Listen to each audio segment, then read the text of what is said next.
বোকাখাটৰ হনুমান মেলা যিহেতু 9 তাৰিখৰ পৰা আৰম্ভ হৈছে। আমি আজি 12 তাৰিখে চাবলৈ আহিছোঁ, 13 তাৰিখ কাইলৈ খতম হ'ব। সেইটো কাৰণে ৰাতি আজি হনুমান মেলা হনুমান দৰ্শন কৰিবলৈ আহিলোঁ। ইয়াৰে চমু আভাস আপোনালোকক দেখাব চেষ্টা কৰিছোঁ। এয়া হনুমান মূৰ্তি, এইফালে ৰাম লক্ষ্মণ এটা।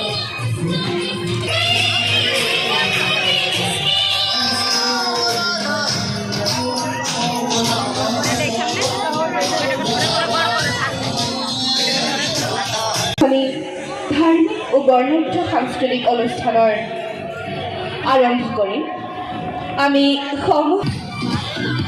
ইয়াতে মেলাৰ মাজতে নৃত্য প্ৰদৰ্শন কৃষ্ণলীলা দেখাব চেষ্টা কৰিছে, তাকে আপোনালোকক অকণমান লাগি ধৰিলোঁ।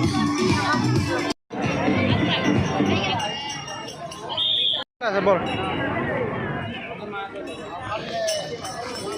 হনুমান মেলা, মানুহৰ ভিৰ সমাগম, ইফালে চকৰি আছে।